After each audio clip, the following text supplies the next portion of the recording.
Hi, good evening, good afternoon, good morning, wherever you are. Thank you for joining us today. I want to welcome you to Talk to Connect. I hope Carl and Liu, you can hear me. Yep. We can hear you loud and clear. Thank you so much. So I want to welcome everybody today. Today is such an amazing day because we're going to be talking about something that is in everybody's mind. We're going to be talking about money, and we have Kyle who's has a lot to share with us. It's going to be an exciting conversation. So I want to welcome all of you. I want to thank you for being here today. And as usual, these talks are just to help us to grow, to change, to be empowered, to help you to find your own way, allow you to have a new insight that can help you do something different each day that we're having this talk. So Aliu, I want to welcome you, and you will introduce our guest today. Thank you very much, Fatima, for that introduction. It's an exciting day today. You know, we're still trying to improvise here. We're driving back. We're going to a nearby town. So we're now going back to the capital with my wife. But Carl, is really nice having you here, my brother. And thank you, Fatima. So I'm going to introduce Carl and say a little bit about him. He's a very good friend of mine, good brother. You know, a good brother from another mother, all the way from Ireland. So Carl, growing up, Carl did what his parents and society told him to do. And he went to school, got good grades, then went into college. He achieved a degree in electrical engineering and got a safe, secure job. And he did all this by the age of 20. Fast forward 4 years, he felt stuck not in his job, which had flow fees across the world to places such as Japan, United States, Taiwan, and China, and the Netherlands as well, and which had him working on some of the most advanced machines in semiconductor industries. In semiconductors industry,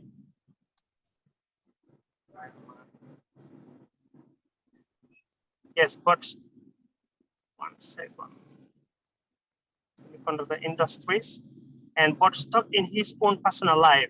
He was getting paid well, but had very little to show for it, except for some material items. He had too much money at the end of the month, but spending was his middle name. And he would buy things to fill the void in his life that he dared to go in. Until one day he met a person online. She introduced him to two books to listen to when he was on a job assignment in Japan.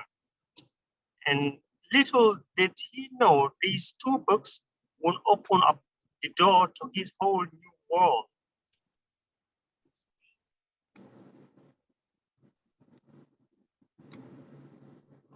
One second, guys, sorry.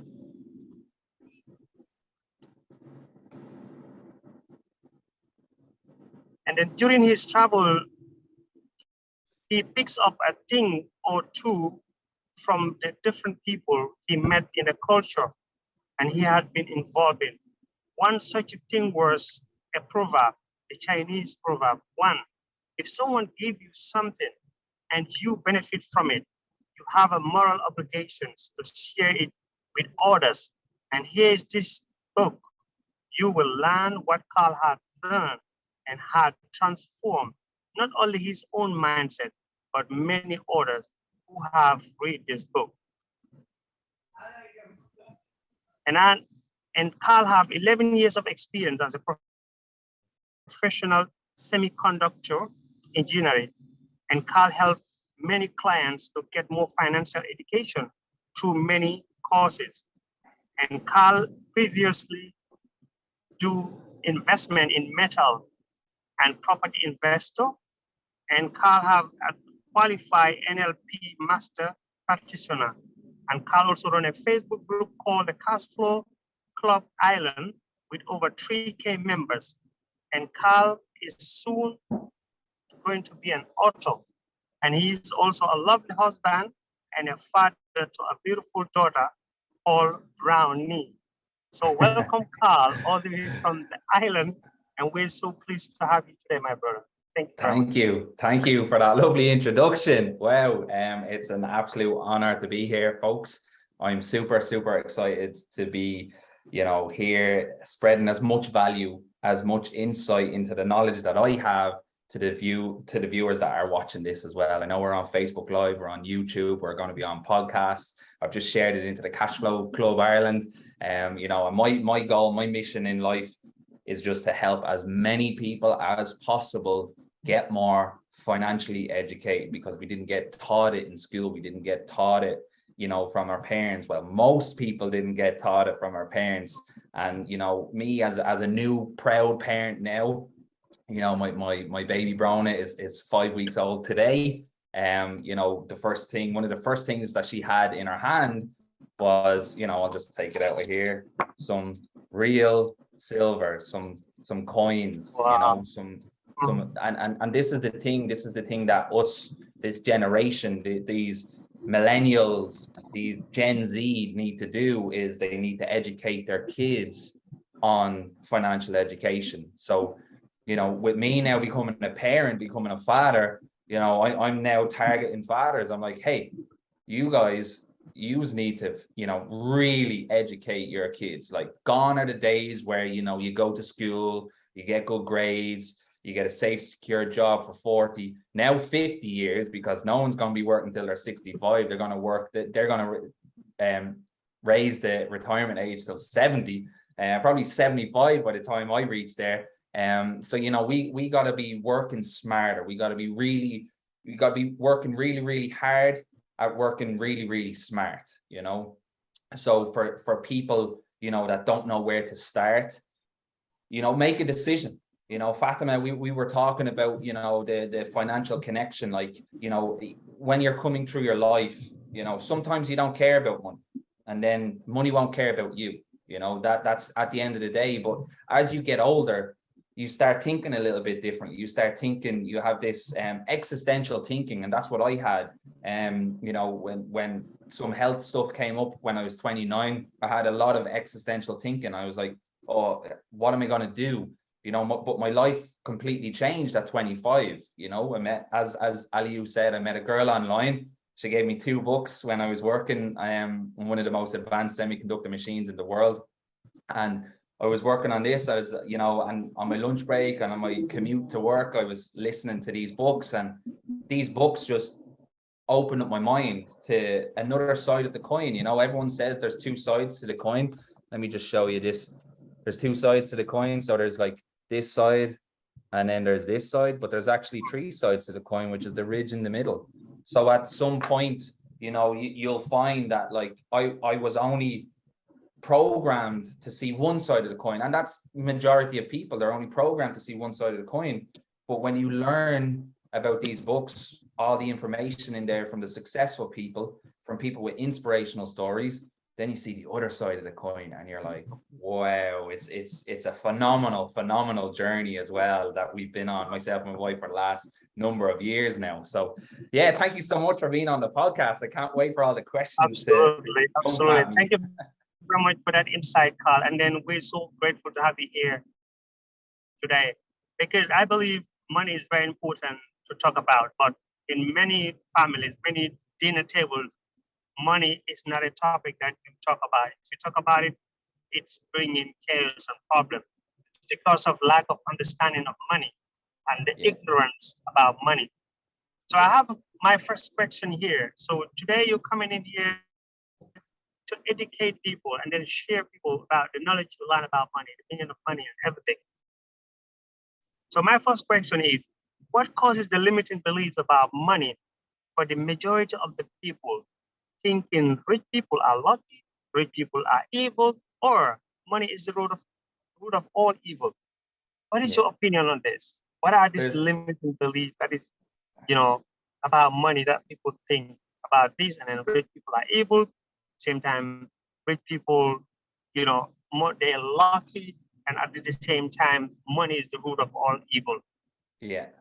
it's really interesting because there's a lot in that question. There's a lot of words there, you know, there's a lot of negative words there. Money is the root of all evil, you know, all these limiting beliefs, you know, and it's really, really interesting because growing up, you know, we're programming, we're getting programmed, and we're programming our life because of the program that we're downloading. So for example, my 5-week-old, you know, newborn is already listening to motivational Les Brown, you know, she's already listened to inspirational women who are, you know, speaking their story, like Mel Robbins and all these incredible people. And, you know, growing up, when you're young, you're taking all this information in, but it might not be the right, I'm not saying it's wrong, but it might not be the right programs that you're taking in for you to be super successful. I'm not talking about successful in a monetary value. I'm talking about successful in your own emotional being, your mental being, you know, your spiritual being, and then your financial being as well, and also your physical being as well. So it's very important to be aware. Like, you know, Fatima, we talked about you know, being aware. You know, this is so important, because first you need to be aware that, oh, actually, you know, growing up from the ages of 0 or even before, when you're in the womb, you're taking everything in, you're hearing everything. What sort of conversations are you having about money? What sort of conversations are you hearing about money? You know, obviously you're not having conversations until like when you start talking, but like, what sort of conversations are you hearing about money? Like me and my wife, we were talking, you know, when our baby was, you know, in the womb, she was about 7 or 8 months. And we didn't know that it was a girl, but now I can say she. But you know, we were saying to her, buy assets. We were saying to the baby, buy assets, and you see a little hit of the leg or the arm popping out, like, you know. So it's very important to drill these words, these positive words, these influential words that have meaning to them, because the baby doesn't know, and people don't know that words have meaning until they apply it to something. You know, until we actually apply, I'm sore, like, what does that mean? Like, oh, I've pain, you know, and until we actually put words on the feeling, then it's a nothingness, right? So when you're downloading a program from 0 to 8, you know, you're around your parents the most, you know. Now, I'm not saying that parents are not, like, they're not financially educating their kids. They're financially educating their kids in their way.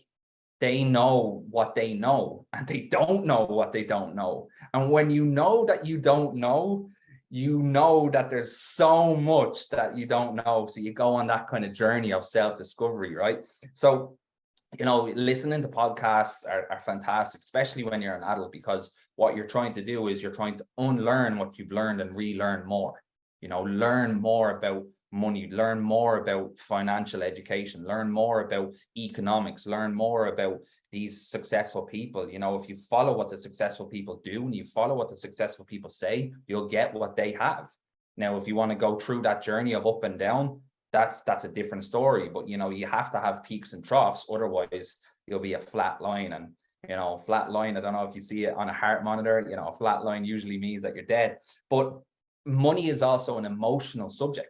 You know, we've attached emotion to money, you know, and it's a really, really interesting thing, because it's a number. You know, it's a value, it's just a value. It's just a number on a screen, it's a number in your hand. You know, we place value onto these, like, onto this, like, these things, you know, and people, because of their wealth thermometer, they can't handle the fact that, like, oh, you know, like, I don't want to be talking about big money because I don't deserve it, you know. But everyone deserves money, like, people, and everyone deserves an abundant amount of it, because there's trillions being spent each and every day, traded and all this sort of stuff. Like, yet the person, you know, that needs it the most doesn't want to go down that, because it's a trigger for them. It's a big trigger, because they either grew up with hearing about money doesn't grow on trees. What do you think I'm made of money? Like, you know, like, all these kind of words that we have heard, like, growing up, like we would watch like films, you know, where the rich guy was always the evil one. You look at the Simpsons, like I love the Simpsons. Look at Mr. Burns, like the big millionaire, like he's all that evil, you know, that evil person that's, you know, conniving and doing all of this, like, you know, you look at Richie Rich, like all these like films that I've watched now and just had a different perspective. I'm like, wow, like I didn't know that I was being programmed to, you know, hate the rich, you know, be like, have this negative mindset to the rich, when you have to take the negative and you have to turn it into a positive. It's like, right, well, these rich people are creating massive amount of jobs. Of course there's bad rich people out there, but there's also bad people out there anyway. You know, there's also bad people that aren't rich. You know, like there's thousands and millions of people in prison, you know, and then there's also rich people in prison. Now, because they have money and they can pay off their lawyers and they can pay off all that, they don't go into prison, which is ridiculous. But, you know, this is what happens when you learn financial education, when you learn more about education, and information changes situations. I learned that from Eric Thomas. You know, Eric Thomas and Les Brown were the two people that, you know, the two biggest motivational speakers that influenced my life was Eric Thomas and Les Brown. And Eric Thomas says, like, situation or education changes situations. And imagine if you have more education, like think about like what these silver coins, what is this doing to my subconscious mind, having them in my hand? What is this do? Like, this isn't causing a scarcity mindset in my mind. Having this in my hand is causing an abundance. You know, the effect, you know, we'll talk a little bit more about the law of attraction and the law of affection as well, but having that in your hands, having that in your bank account, you know, it's causing that abundant mindset. So it's very, very important to, you know, we myself and my wife, like, I'm lucky. Well, when I say lucky, I mean skillful, but I'm lucky that, in a sense, you know, my wife introduced me to a book called Rich Dad Poor Dad, you know, and she set me off on this track. Now, I made the decision to go on the track, but at the same time, she said, here's the track, here's your train, go forward, you know, if you want.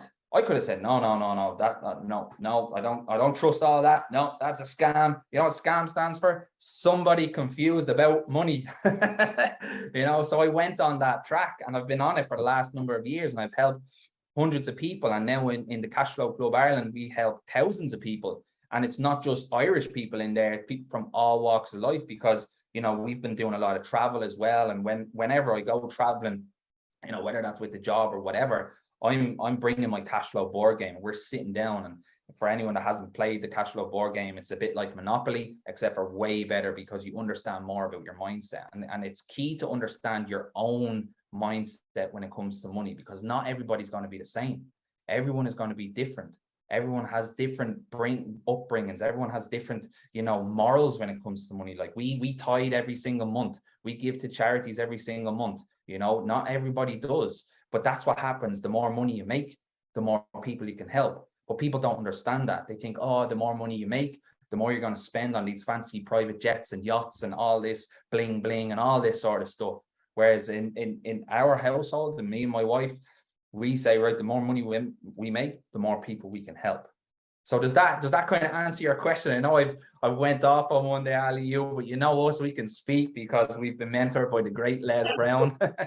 Absolutely, definitely. That really answers. It opens up that barrier a little bit, because how people think of money. And thank you very much for that. And also, I was blessed to read that book, Rich Dad Poor Dad. And it really also changed my mindset and cash flow quadrant, Rich Dad cash flow quadrant, how you started just in a simple way thinking. When you started, when did you take a decision about money? And then what you first tell yourself, you know, don't say it, I cannot afford this. You know, that will take your mind to sleep. But when you say, how can I afford this? It will take your mind to work. And I've been applying this, and it's really working for me. I used to say, oh no, I cannot afford this. Now this is never in my head to say these things.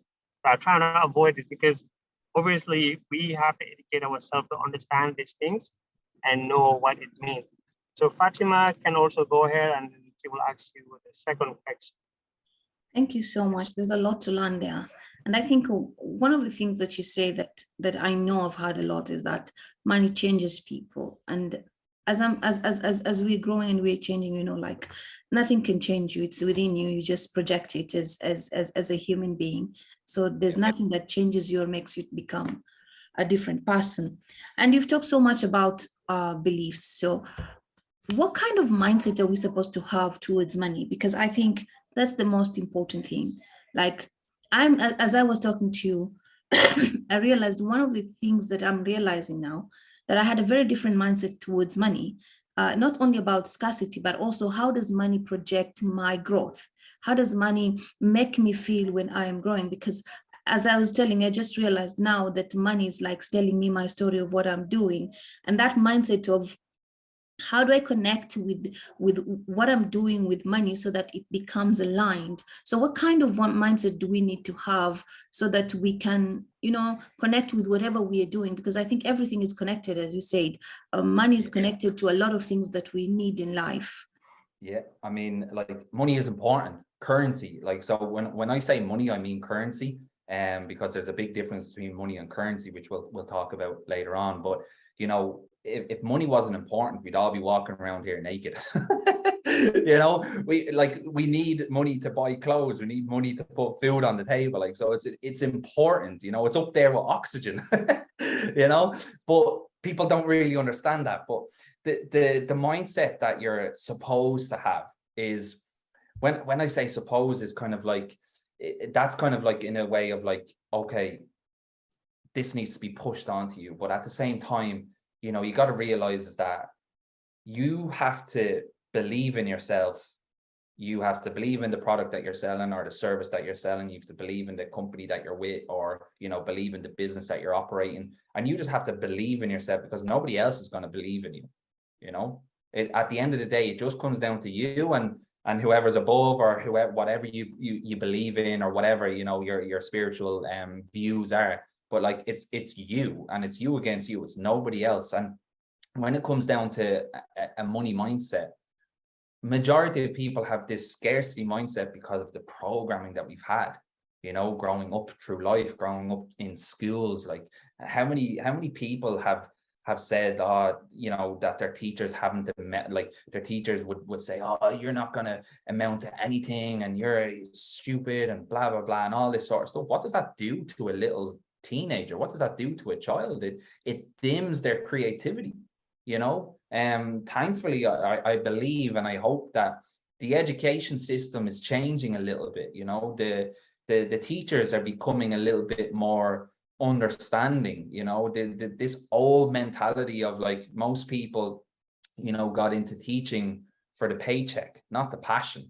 The passion of educating our future generation, so they got in for the passion, the paycheck. But now teachers are getting in for the passion. They want to help young people in this crazy world.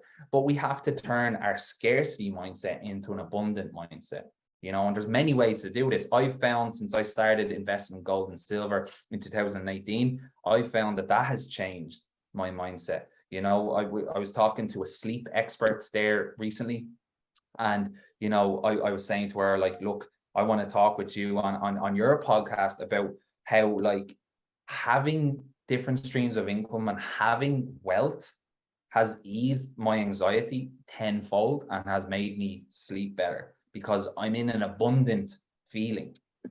I'm sitting on wealth. I'm sleeping. I'm making money in my sleep. And I'm not saying this to impress you, folks. It's just to impress upon you, as the great Les Brown says, the level of development that I've one of my mentors, Cesar from Romania, like, he said, Carl, empty your pockets to fill your mind, and your mind will fill your pockets. And I just threw money at courses, mentors. I did a Rich Dad Poor Dad and Robert Kiyosaki financial course back in 2018, and that's where I learned, hey, I'm going to, not, I wasn't told or anything, it's just that I'm going to make that decision to invest in silver and gold for now, and then eventually I'll move into different asset classes. But also, I've just invested thousands. I mean, close to probably six figures if I look at it. You know, I haven't done up the maths on it, but you know, you have to invest in yourself because, as I said before, you have to unlearn what you learned about money and currency and all of these beliefs, and you have to change them. And that's what I do with my clients, is like with the NLP, neuro linguistic programming. I'm a master practitioner in NLP, which is basically science of getting better, you know. And what I do with that is I take where they are now. I don't care about their past. I don't care about their past beliefs or anything like that. I don't care what story they have or anything like that. I take them as right now and where they want to be, how they want to be, who they want to be. And they could be anything. Like, I didn't know that I was going to be an investor. You know, I didn't know I was going to be a property investor this year. We just bought a house cash, no mortgage, you know, in July. And that was my wife. My wife, 60 emails. We got a property, a list of properties came through, and 60 emails later, we had a house, you know. And my wife, who was at the time, you know, 5, 6, 7 months, 8 months pregnant, she's doing this. She bought the property, and you know, it's a drive that we have to create this abundance, and everyone should have it, but not everybody will, because of this belief system that they've instilled in themselves. I mean, look at, you know, if you look at, like, let's say kindergartens, or in Ireland we call them junior infants, like their ages like 4, 5, 6, junior and senior infants. If you ask them, hey, how many of you kids can sing, they'd probably all put up their hand and be like, yeah, I can sing, I can sing, I can sing. You ask a teenager at, you know, 14, 15, 16 in the same group in a class, how many of you can sing? And there probably might be only one, maybe two, that will put up their hand and say, yeah, I can sing, and I can sing very well. You know, so what happens?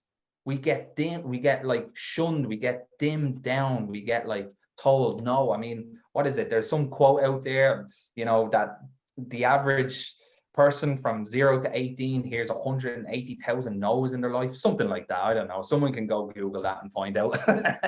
But, like, you know, imagine hearing that over and over. No, no, no. Like, we'll never say no to our children. What we'll say is, we'll explain to them the consequences of their decisions. Say, hey, you can go do that, but if you go do that, this is what's going to happen, because, you know, we're experienced people, right? So anyway, it's so important to have the abundant mindset. But first, Fatima, it's a great question. Like, you have to be aware. That's the first thing. You have to be aware. If you are aware that, oh, the rich are greedy and all that sort of stuff, closed minds do not get fed. You know, if you have a closed mind about money, that's it.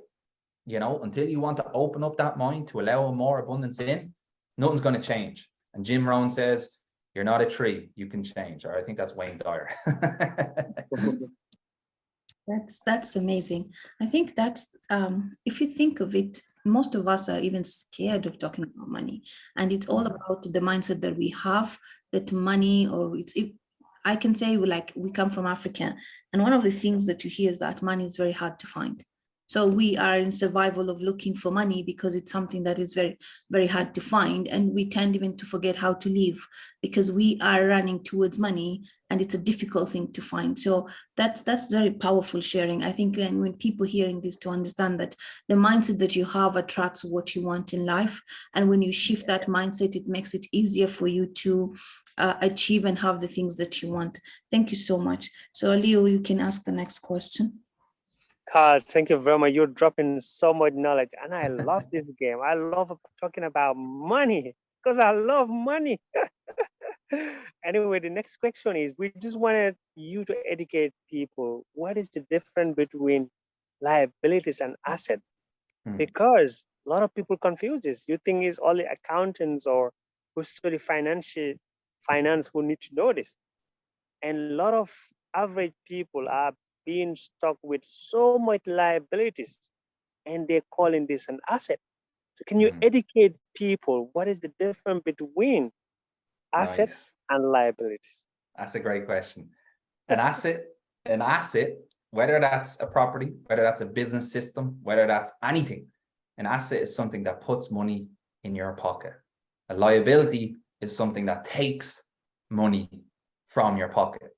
So let me give you a few examples, but let me explain a little bit more about the different asset classes, right? So what I learned from Robert Kiyosaki is there's 4 different asset classes. Now I'm going to lump in the digital asset with the paper assets because they're very, very similar. So I'll start with that, right? So with one, you've got paper assets, which encompasses digital assets. So digital assets being cryptocurrencies, Bitcoin, Ethereum, all this sort of stuff, right?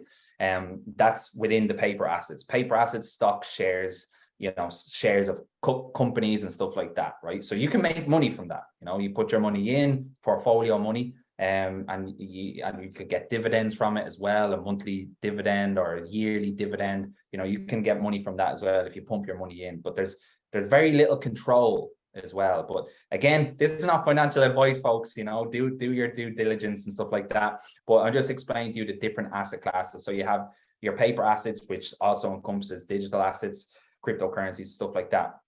You buy a share, you hope it goes up. Sometimes it goes down, or you give your money over to a financial advisor and they take your money and they'll put it into some fund and they'll give you a 7 to 10% return every year. And that's it. 40 years time, you're a millionaire if you get there, and hopefully, God willing, you do get there. But that's one asset class. The next asset class is property. So you have your industrial, you have your commercial, and you have your residential.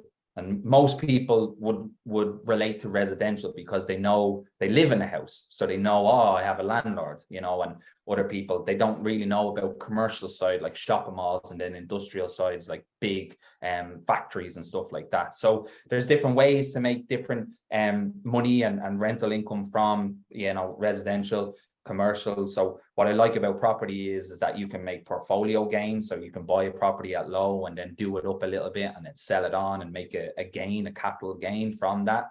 Or you can cash flow it. And I really like cash flow, cash flow Ireland. I really like cash flow. So, someone actually said to me there recently, they asked me about my property and they said, is your plan to, do like you bought the property, is your plan to pump money in and then sell it at a higher value, or will you cash flow it, like will you rent it out? And I'm like, well, passive income, I love passive income. So I mean, that's the option. When you start growing your wealth, you have more options, so it's like I could sell it on, or I could rent it out. Rent it out, it's infinite. I can rent it out for as long as possible, but once I sell it, that's it. I get 100, 2, 3, 4, 500 grand profit, but that's it. Then I need to do something with that. I don't want to spend it on liabilities because that takes money from my pocket. So I'm not going to spend it on fancy cars or anything like that. I'm going to spend it on assets, right? So that's the property side asset class: residential, commercial, and industrial. Then you have the commodities, so gold, silver. So I've got a bit of silver here. I love the sound of that. Wait till you hear this. Can you hear that? I love holding silver and gold in my hands.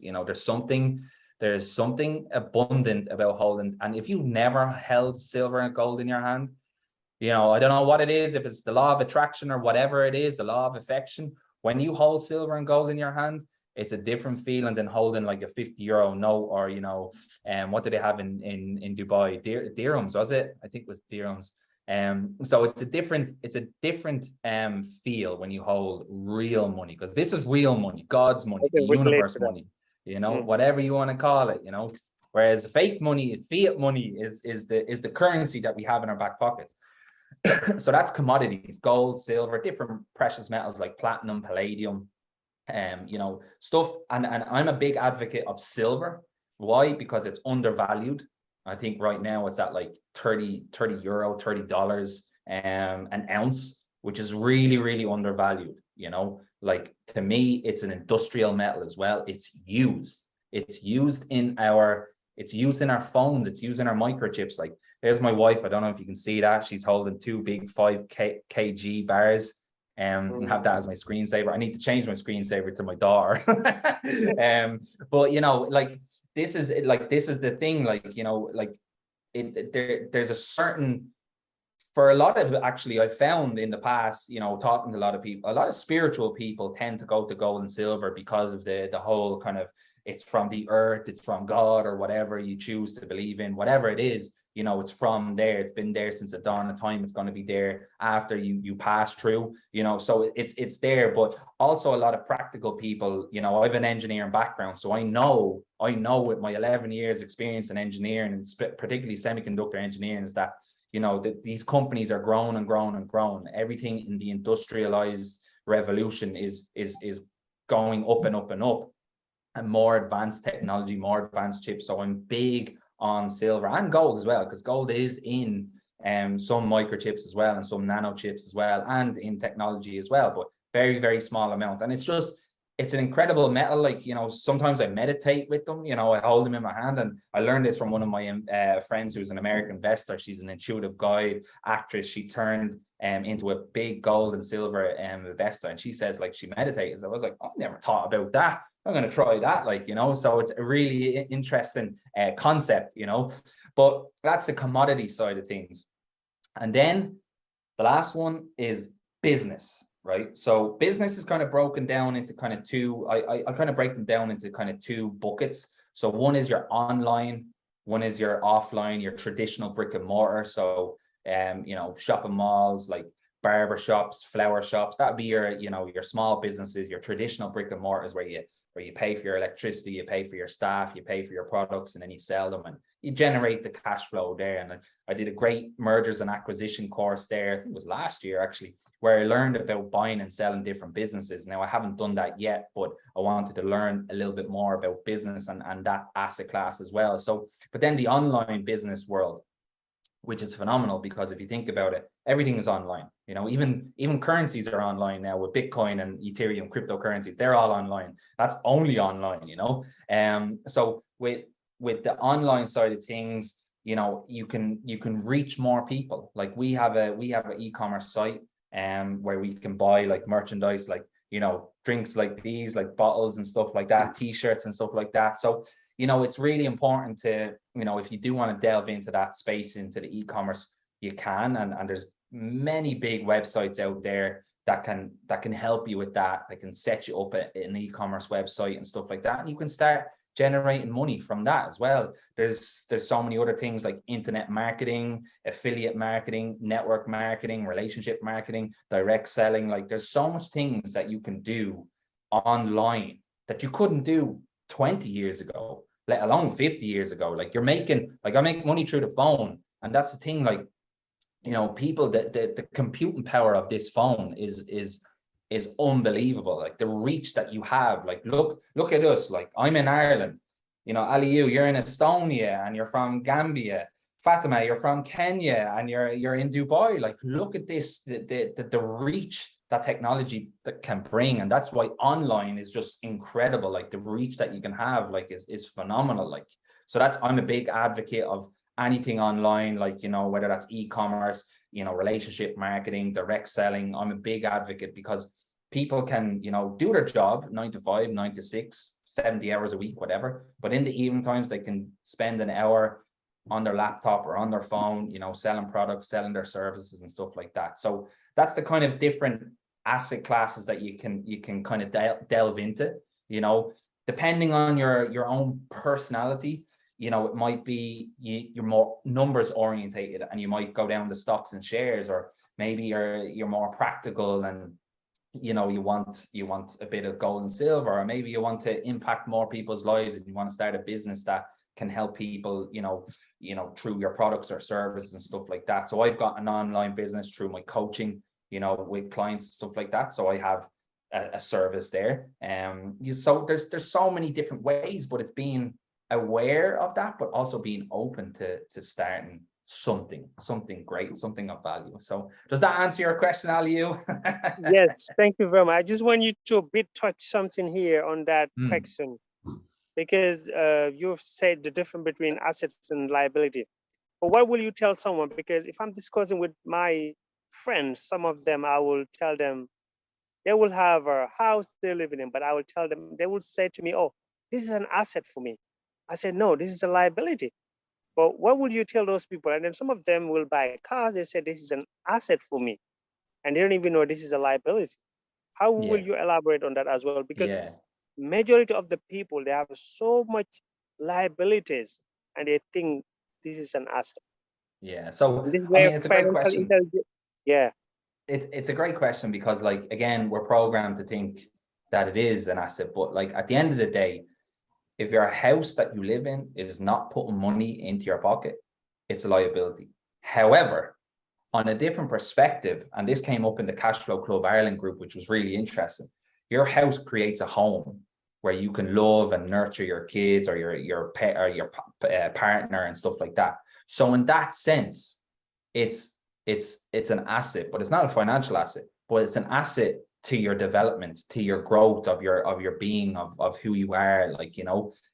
So but on a financially, on a paper, it's unless it's putting money, unless you rent out a room. I know in Ireland you can rent out, if you're living in a 3-4 bedroom house on your own, you can rent out a room tax free up to, I think it's 14 grand a year, tax free, you know. So people are beginning to do that because, you know, the cost of living in Ireland is one of the highest countries to live in Europe.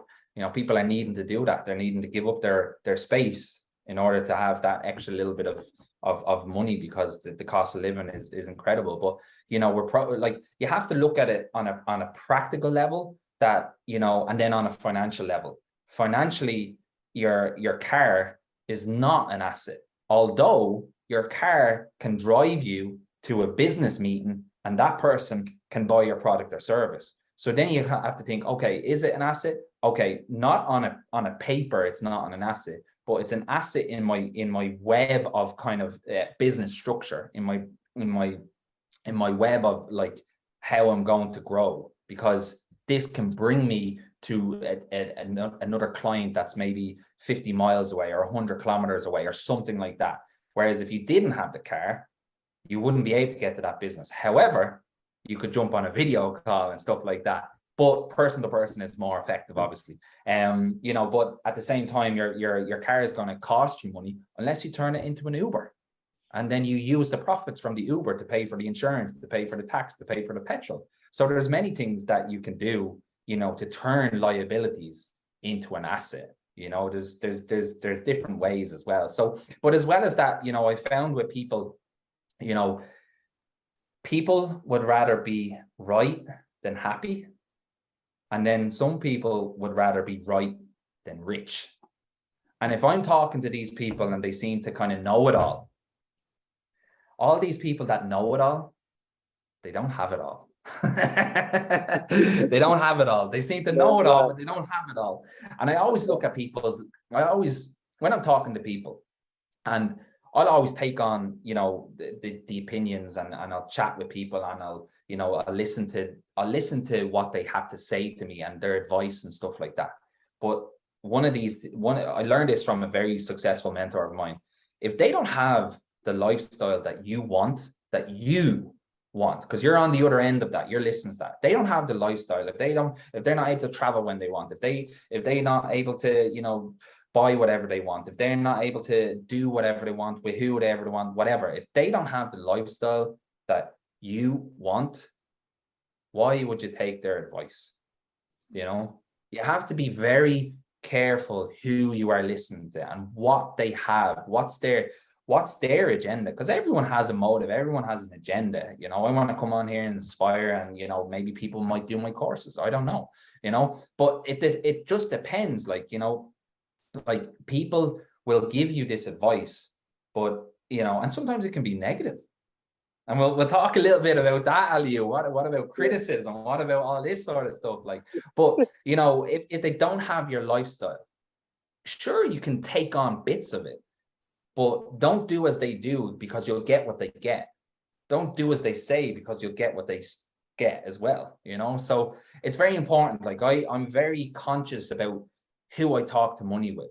Usually with people, especially with people that I meet over the internet, like, you know, in the Cash Flow Club as well, you know, I'll ask them, hey, have you read Rich Dad Poor Dad? Because that's the initial starting block of being open to learning. And maybe they haven't, they read other books like Think and Grow Rich, or, you know, The 7 Habits of Highly Effective People. And if I know that they're in a self-development mindset, a development where they want to progress, because progress, Tony Robbins says that progress equals happiness, you know, and if you're not progressing, you're dying. So you want to make sure that you're talking to the right people. And if you're not, you spend as little time as possible talking money to them, because as I said, they want to either be right, they won't be happy, or they want to be right and they won't be rich. So you have to be Thank you careful, very Ali. much. Thank you very much. Thank you very much for that. So Fatima will ask you the next question. Wow, that Thank is you for that. so informative. I think I'm sitting here and I'm going back to myself like, okay, what are you doing? What exactly are you doing? Nice. That's powerful. But then you've talked about liabilities and assets, and I want to just ask, what kind of education do people need to know about money? And in this time, I'm asking about, so now when we talk about liabilities and assets, we're talking about investments. And I think a lot of people want to invest, but there's so much noise out there. There's this Oh, so much. gratification, you get this shiny syndrome, like everything is out there that shows that it's easy to get money, but when you come to reality, you need to work, or you need to, how do we need to get a proper education about money, and also how to invest? How do you know how to invest in a proper thing, so that you just don't go on with this flow in the internet? As much as it's also, I feel like it's just a flow where everybody comes up with something and people are just investing without understanding what they're doing. It's instant gratitude, or instant gratification, should I say? Not instant gratitude. Instant gratification. Most people are programmed to grab at the marshmallow now and not have two later. They want it now. In the Cash Flow Club Ireland, and with my clients, I don't give them a magic pill or a magic lollipop and go, here, boom, you're a millionaire. I'm not a millionaire yet, so I can't say hey, do this until I've done that. Then I can say it. So it's very important as well to know where you are on a financial level. So you have to start a little bit from the start. If you're starting out, you have to start from the start. And you mentioned a very, very particular word which came up in one of my other podcasts there. You mentioned how. 80% of generating wealth is mindset, 20% is mechanics, is the business, is the property, is the gold, silver, is whatever, stock shares. That's 20%. 80% is mindset, So you're saying how, whereas what people should be really saying is why. Why is it that I want to create this wealth? What has happened in my life that I need to run towards pleasure or run away from pain? And that's powerful, because people, growing up, they might have had bad, experiences with money or whatever. One of my, mentors, Eric Thomas, he said he grew up, broke, abandoned buildings. Same with Les Brown, they're generating more wealth, so that, in my opinion, they're generating more wealth so that they never have to have that situation again.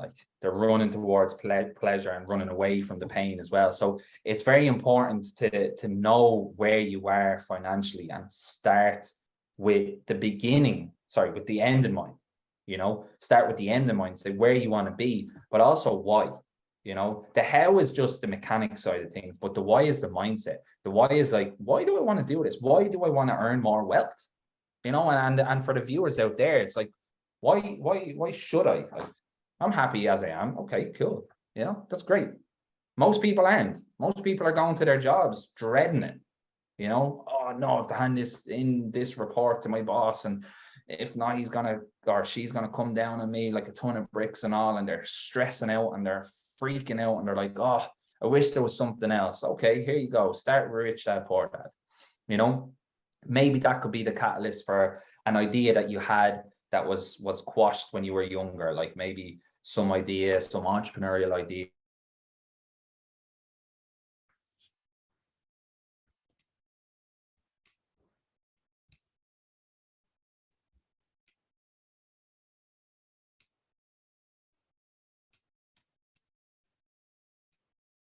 Instructor.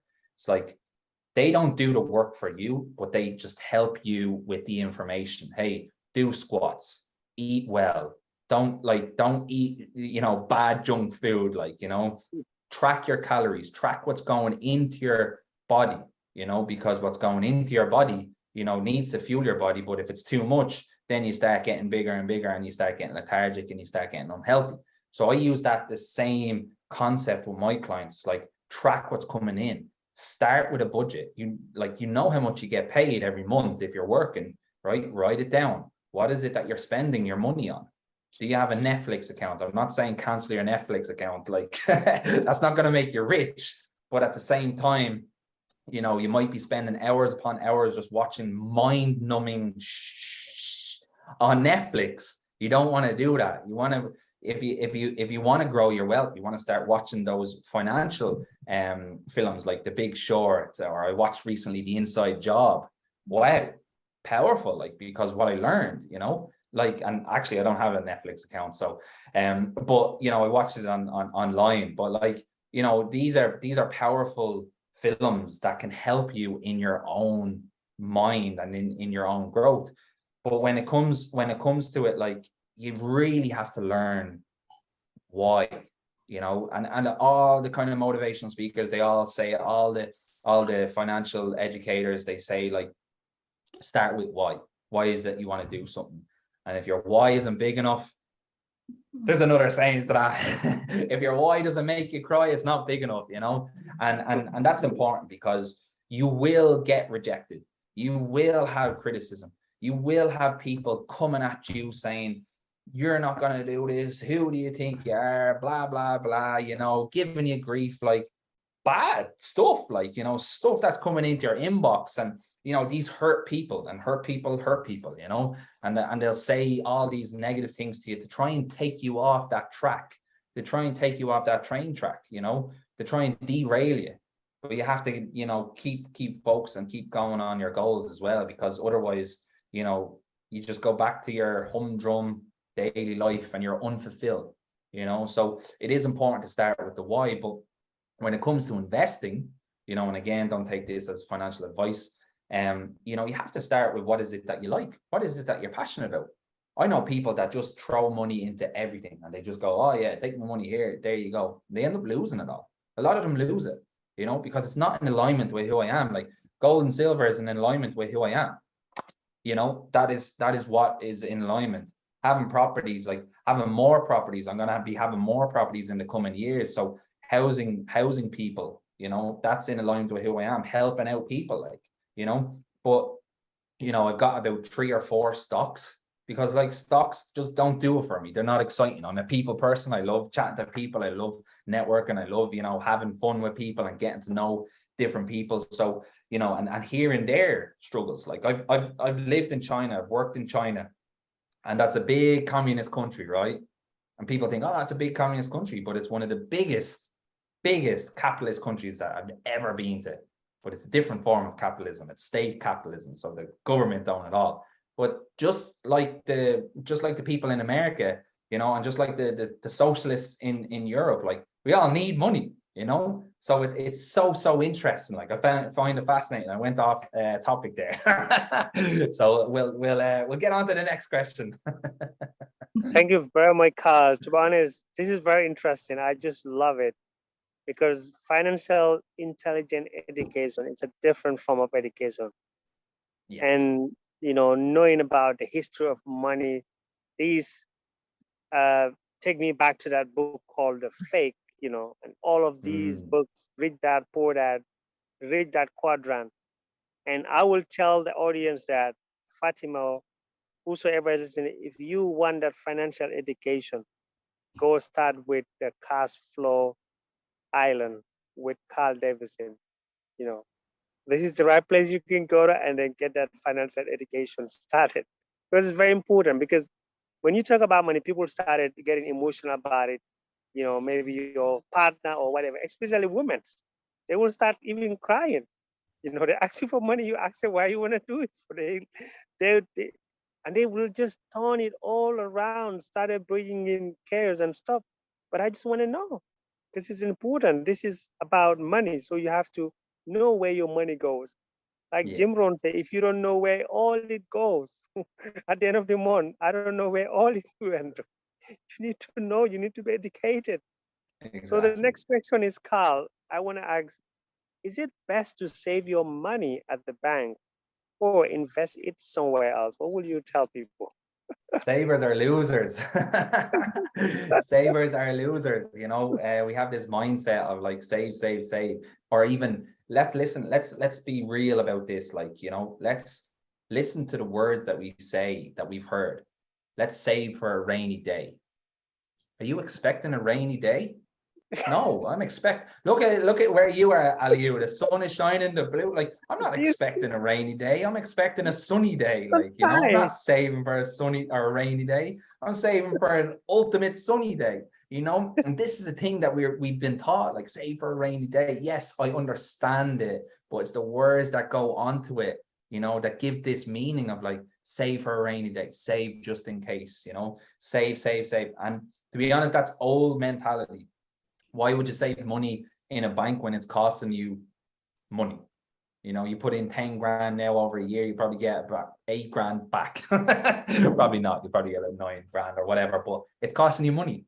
There's so many fees in the banks, you know. Fractional reserve banking. Learn that. Learn about fractional reserve banking because it's going to teach you so much about the banking system. I have very, very little money in the banks, very, very little money, because all my wealth is tied up in gold and silver and property. You know, like it's costing me money to have money in the bank. So why would I do that? It doesn't make any financial sense. It doesn't make any logical sense. You know, like why wouldn't you pump money into crypto? You know, maybe that will go up and probably will over time, but like put it into an asset. Put it into gold and silver, put it into a property, you know, there's so many things out there, but you have to be careful and not like be a financial dumbass, which is basically someone doesn't understand money, but always screams scam. You know, like you have to be careful. You have to be careful because people are out there to get your money as well, like your hard earned money, but you have to trust your friends. If your friends come to you with an opportunity or, you know, a way of protecting your money or growing your money, you know, sit down with them and talk with them and learn from them as well, because chances are like they're going to be more educated than you, you know, in their environment. Like I would not save to save, I would save to invest. So if I was to save, like, let's say 5,000, 10,000, I would put it in some sort of investment, you know, depending on what is in alignment with you. I mean, you could be a massive avid fan of Apple. And I've been turned a massive Apple fan. Believe it or not, I bought an Apple phone in China. And from that day in 2018, I was like, Apple, where have you been all my life? You know, so I have an Apple Mac, I've 2 MacBooks, I've AirPods, like, you know, everything is Apple now. But like, if you were a massive Apple fan, then pump your money into Apple. Why not? You're passionate about it. You're passionate about the technology. So, and that will be in alignment with you, you know, if you're, whatever you're passionate about, put it into, because it's energy, you know, energy doesn't lie. Humans do, but energy, you cannot lie about energy. It's all energy. Everything is energy. So what you put in, you're basically saying, actually, do you know what? Because it's in alignment with who I am, because I know who I am, because I'm aware, I'm fully confident in my being. Therefore, I'm going to pump this money into this. It's going to help people, but it's also going to, in return, help me as well, you know, and that's important as well. But the banks are not, you know, it's costing you money. It's simple. And also, you know, like inflation, folks, we're hearing about it on a global level. You know, some countries are lying about their inflation numbers. I know that for a fact, because they have their own agenda, you know, they're you know, and they want to get into power again, so they're going to try and keep the people happy, you know. But they're, you know, the inflation's, you know, Ireland is predicted to go to 10% by the end of the year, where I think we're at like 8 or 9% now. That's crazy. That's crazy. Like that's your money, the currency that you have in your hand is becoming worth less, and eventually over time it will be worthless. Look at what happened in Venezuela. Look what happened in Zimbabwe, Zaire, all these places. Look what happened in Germany back in World War, where they had all the Deutschmarks on the ground, barrels full of the Deutschmarks. There's been never a fiat currency that has stood the test of time. they've all gone to zero. Every single currency, and every single currency will. And that's why I invest in gold and silver, because it's hard, it's there, it's a store of value, you know, it's brought me a lot of abundance. And that's just for me, because it's in alignment with me. I'm not saying it's going to be in alignment with you. Property might be for you, stock, shares, crypto, everything, whatever might be for you. But you have to try once you've got skin in the game. And actually, Ali, just a quick one on the education side that you mentioned. You know, what people don't understand is there's 3 types of education: academic education, financial education, and professional education. And most people only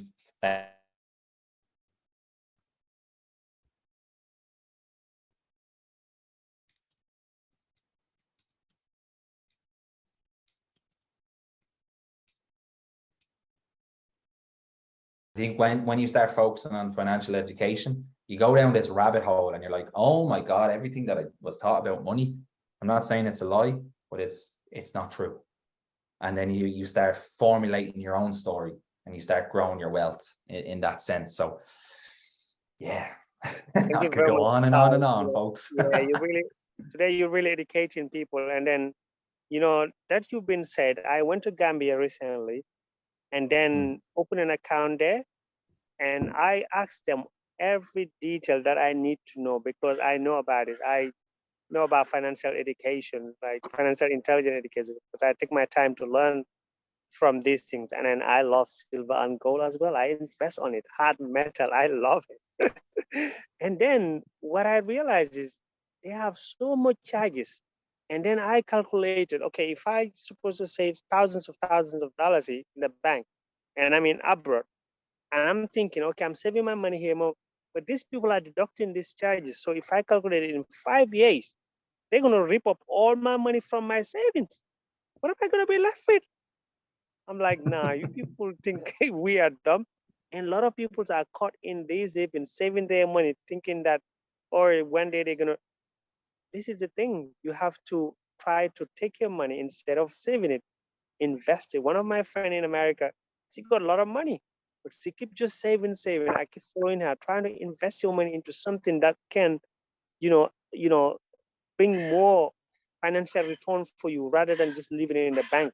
And then something is coming in the world. People are not aware of this. We're living in a critical situation right now. When you're conscious aware, you listen, you hear the news, you can think something is coming. People have to be prepared. And this is all they come into, deal with our mind. They've been doing this, bombarding us with weapon of mass distractions, Yeah. distracting you, or the energy bill is going up, or this is that, this is that. This is all preparing people. This is why it's very important time to learn about money, financial education, because this is what rules the world. This is the foundation of everything. Fatima will Yeah. ask you the next question. Thank you, Ka. No worries. Thank you so much. Wow. I keep on saying I'm listening and I'm questioning myself. Like, Nice. there's a lot of things that I'm learning that I was not aware, as much as I want to say that I've learned a lot. There's a lot I'm learning from this conversation. But before I ask a question, I want to thank, I hope I'll pronounce her name properly, Rona. Yeah. She's sharing a lot. Thank you for joining us. She says, I love commodities. It's so That's Carl's wife. Yeah. she's talking about gold and precious metals. But she says something here very interesting. She said, it's so true. I have no passion for paper assets, but real estate, business, and commodities. Do it for me, particularly cash flow properties, not flipping them. Gold, grab and ground in commodities and business system, specific areas to focus on, and then learn as much as possible about what you're passionate about. I love that. That's very powerful. Thank you for sharing. And she said, my voice is very calming. I hope it's not making you feeling sleepy. No, it's very calming, Fatima. Thank you. Okay, so I think this is going to be the last question, since we've Awesome. 1 hour. So how can people use debit intelligently for them not for them, not against them? So because I think a Okay. lot of people are scared of debt. Like if I Yeah. go and borrow money, and most of us are having debts that are negative, and that's the ideology that we have. If you have a debt, it's always going to be a problem to pay. So how can we have debts that are good for us? Yeah, I mean, like, there's two different types of debt. There's good debt and bad debt. And just like good debt, just like assets and liabilities, usually good debt is you take out money to buy an asset that puts money in your pocket. But bad debt is like the likes of a credit card or a car loan, or any sort of kind of loan that you're paying an interest on. Like a lot of these companies and banks and stuff like that that give out loans, they know exactly what they're doing. So let that sink in there. They know exactly what they're doing, but the person on the other end doesn't. So when you go and you take out a loan, like, you're going to be paying back more than the loan, but it's not the value of the loan that you're paying back. It's the time. And you have to remember that. Like, I'm getting goosebumps here because, our time is our most valuable asset. So many people that are financially uneducated think that there's no money out there, but there's an abundance of time, and that's why they sit in front of the TV for 5-6 hours, at a time, and they just don't do anything with their life. They think they'll never die until one day they wake up and they're like, oh God, where's my life gone? What am I going to do now? Time is your most valuable asset. And I'm getting a bit emotional here because I realize that I'm 31 now. I'm 32 in December. So majority of people will live until they're 90 or 100. I'm already 1/3 of the way through my life. Some people are closer to their death than they are their birth. Let that sink in for the older viewers that are listening to this. Some of you Say are that closer again. Can you repeat that? Repeat yeah, it again. some people are closer to their death than they are their birth. Mhm. And they're freaking out now because they're like, oh my God, I need to do something. I need to do something. I need to start my will. I already have a will. We made a will a couple of years ago, and then we've updated with the new baby. She's getting all our wealth, all our children, but like, you have to be mindful of this, folks. Your time is your most valuable asset. That's why you won't see me in a bar on a Friday night. My time is my most valuable asset. You won't see me wasting time. You'll see me using it to get more free time. There's a good book I'm reading, and it's talking about time, free time, and indentured time. When you buy something, let's say you buy a pair of trainers for €100, Nike trainers for €100, right? Let me give you a little bit of example of this, but you buy it on a credit card because you don't have €100 or $100 or whatever. You don't have €100 on your bank account. So you're saying, right, I'm going to buy it on the credit card, right? You paid €100 and then you have to pay back 105, 110, right? Let's say you pay back 110.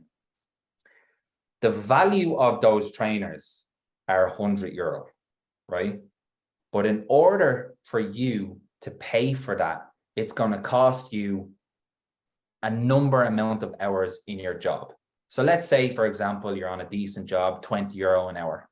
That's going to cost you 5 hours of your time to pay for the trainers that you're wearing. Now, you have to wear trainers or shoes or whatever, but you have to remember, and I'm not being frugal, I'm just being smart, you have to remember that your time, if you're in a job, you're trading your time for money. So anything you buy a phone that's €1,000, that's that could be a half months of your salary. That means that you have to work 2 weeks for free. So when you understand that time is your most valuable asset, you begin to spend it a lot more wisely. When I was young, I'm still young. When I was like under 25, I was getting all this money from my job. I was traveling around the world. I was spending €500 on t-shirts and watches and wallets. And I didn't realize that the value of time until something happened to me. And I'm like, oh my God, like, you have to value your time. You have to make use of your time, because once your time is up, your time is up. That's it. Gone. Finito. Bye-bye. That's it. No more. So you have one life and you have to live it. So why not live it as abundantly as possible? And I'm not saying to get the fancy cars, the private jets. What if you want more money? What if you want to grow your wealth so that way you can live in a field in a 1-bedroom log cabin, fully sustainable, not have anyone bother you? That's a dream for a lot of people, but they don't have the money to do that. So that why don't they set up a business, an online business, or start investing and begin with the end in mind and get that, and then that's it. Then they're free. They're 100% sustainable. That's what money can do. Money can bring you the options. So with the bad debt and the good debt, bad debt is your credit card debt. You're paying more, and the banks know this. They know this, and financially uneducated people don't. And I have a credit card. I have 2 credit cards, but I have 0 on them. But I've 2 credit cards there because at any given moment, I can have a couple of thousand, a good few thousand, if in case of an emergency, and it has to be a massive emergency for me to pump into that. Like, I'm not going to use it on luxury items because I know the value of time. I know the value of my money as well. I know that, if you're an employee and you're on €20 an hour, and you go out on a Friday night, and I'm not saying don't go out on Friday, do whatever you want, doesn't bother me, but if you're spending €100 on drinks, that actually for €100 in your back pocket, it's costing you €200 because you have to earn €200, which could be 1 day's work or 2 days work or whatever. The tax man takes his fair share, it's half, and then you're left with €100, and then you blow that on whatever it is. It doesn't have to be, it can be whatever, but if it's not an asset, you have to then go back and start earning that again. So it's costing you time. So you have to be mindful of, the good debt and the bad debt when it comes to time. The time is your most valuable asset. The good debt will help you buy that time back. And that's what I've been learning these last couple of years, investing in myself, is that I'm learning how to buy back my time. And that's important, to buy back your time, because some people, they go through life and they only wake up on their deathbed. They only wake up on their deathbed because they realize, why on earth did I actually care about what John down the road thought about me when I started doing that, or started doing this, or going on a podcast? And that's powerful, folks. And I'm going to leave you with that, because I think I want you to realize that your time is your most valuable asset. And so many people will agree with me, because they're going to be like, yeah, I've been there. I've been where Carl has been, where you realize that actually, you know what, at any given moment, you could pass away, and people are dropping dead like flies these days. And, at any given moment, you might not live to where you think you're going to live. And you don't want to be stuck in this dogma, as Steve Jobs said, caring what other people think. You want to be out there, and if you don't want to be out there, that's fine, but at least impact people's lives, because when you impact people's lives, that abundance, that energy will come back to you. And whenever your time is up, your time is up. And, I've had to face, my own time. And, it made me think, like, if I was to die now, would I be happy? And a lot of people say no, because like they haven't done the safari in Africa, or they haven't traveled the world, or whatever. They haven't done what they need to do. And the time to do it is now. The time to do it is now. And I know some people might take out a loan and on their credit card and spend 10 grand. But, if you can do that, then do it. But, just remember that you will be paying more coming, like, when you begin to pay it back. But you got to also remember, right, well, how can I pay this back smartly, or more smart, should I say? And just, realize that, like, your time is your most valuable asset. Amazing, Carl. Thank you very much for that. And that really reminds me, when I was in the UK as well, same question. I trying to cut down loads of direct debits from my bank. And when I went to take a phone contract and they checked my credit rating, they said, like, they can't give me the phone because my credits are bad. I said, why? I've been paying all my bills and everything. I have no credit. But I realized that because of I have cut down all the direct debits. And then the more you take credits, that's how your credits ratings are good. And this is also how they program you in such a way that you have to just take credit, so your credit rating can be very good, whilst you're getting yourself into some serious debts. Yeah, and you know it can happen, and it happens to financially uneducated people, you know. Mm-hmm. But then you know you become more financially educated, and you do what Ali you do. You know? Thank you very much. Thanks. Fatima, you have anything to say? I think we have like gone over the 1 hour, but this is very, very interesting. I think we'll bring Carl back again here. Yeah, we'll do a part 2. This is a very, very important topic that we need to talk about every week, money. And there's a lot of things. And we can also collaborate with Carl. You know, he got a lot of things that he's doing right now, cash flow games and a lot of investments, you know, education that we can invite people coming in here. Because this is now needed than ever before. So Carl, thank you very much for your time. Thank And you. we Thank really you. appreciate you a lot. And it's been a pleasure having you here. And you have dropped so much knowledge here. And I believe, you know, someone will learn from this today, even if it's just one person. And thank you very much. Fatima, you have Thank anything you. to say? Thank you. Thank you very much. Thank you, Carl, so much. I've learned a lot myself. So I believe anybody who's watching now, I hope you got an insight, and anybody who's going to watch a replay, please share this, because I think this is something that a lot of people need to have awareness about. But before we go, Carl, can you just tell people, just in case if somebody wants to reach you, how can somebody find you, in case somebody hears what you've been talking about and wants to learn more from you?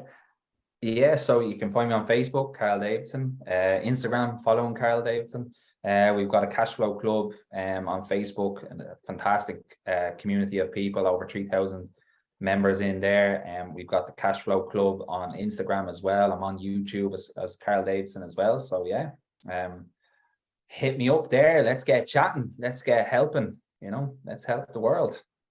Absolutely. Thank you so much. I want to thank also Teresa for being here.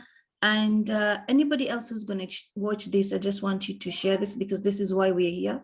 We're here to empower, to let you learn, to encourage you to find something that is going to help you to grow. So I want to thank you, Carl. I think we're going to have you one more time. There's a lot of things that I think people need to learn from you.